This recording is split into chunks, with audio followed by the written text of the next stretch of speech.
হরে Krishna. Hello viewers, অনুরাধারাই কিচেনে আপনাদের সবাইকে স্বাগতম। চলে এলাম গুড়ের পোয়া পিঠা রেসিপি নিয়ে। তবে চলুন রেসিপিটি দেখে নেওয়া যাক। এখানে একটা বাটিতে আমি 3 কাপ নিয়ে নিব চালের গুঁড়া। এখানে আমি ভিজা চালের গুঁড়াটাই ব্যবহার করছি, আপনারা চাইলে শুকনো চালের গুঁড়াটাও ব্যবহার করতে পারেন। আর দিয়ে দিব 1 কাপ পরিমাণে ময়দা। এতে করে পিঠাটা কয়েকদিন পর্যন্ত নরম থাকে।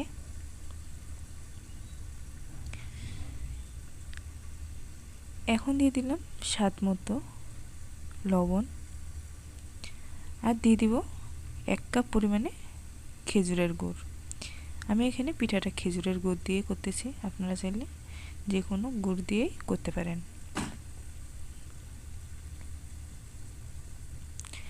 এখন গুড়ের সঙ্গে আটাটা আমি ভালোভাবে মিশিয়ে নিব।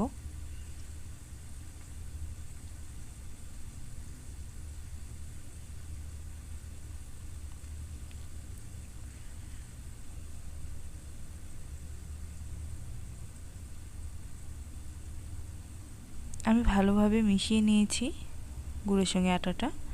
এখন দিয়ে দিব 1 কাপ পরিমাণে গরম জল। এখানে আমি জলটা গরম ব্যবহার করতেছি।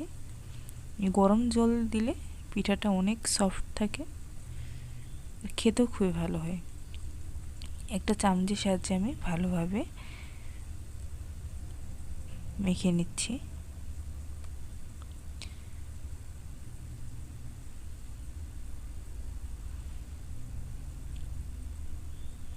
দেখতে পাচ্ছেন আমি জলটা কিন্তু একবারে দিচ্ছি না, অল্প অল্প করে দিচ্ছি।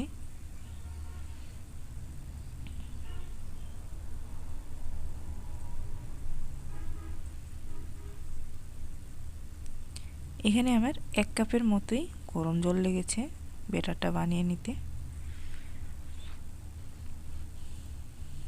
এভাবে চামচের সাহায্যে ঘুরিয়ে ঘুরিয়ে আমি সফট একটা ব্যাটার বানিয়ে নিয়েছি। দেখতে পাচ্ছেন ব্যাটারের ঘনত্বটা ঠিক এরকম হবে।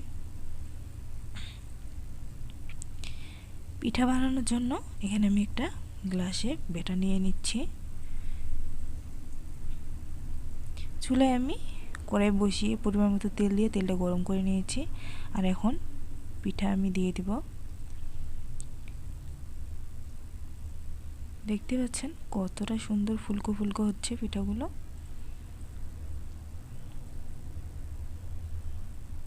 এক পাশ যখন হয়ে আসবে অপর পাশে আমি উল্টে দিব। এই তেলের পিঠাগুলো খুবই ভালো খেতে হয়। দেখতে পাচ্ছেন কতটা ফুলকো ফুলকো হয়েছে পিঠাগুলো।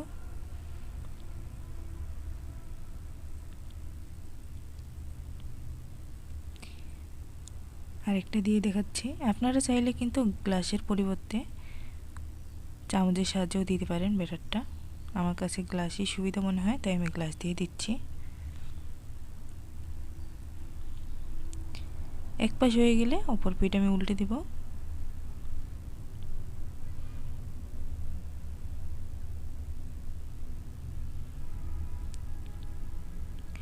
ভিডিওটি যদি ভালো লাগে তাহলে অবশ্যই লাইক, কমেন্ট, শেয়ার ও সাবস্ক্রাইব করে পাশেই থাকবেন।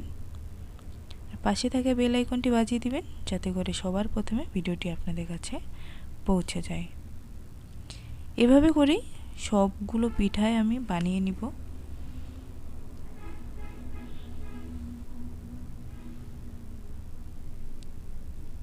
পিঠাগুলো দেখলেই বুঝতে পারতেছেন কতটা ফুলকো ফুলকো হচ্ছে। পিঠাগুলো ছোট থেকে বড়রা খেতে সবাই পছন্দ করে, তাই আপনারাও বাসায় একবার হলেও ট্রাই করবেন এই তেলের পিঠাগুলো।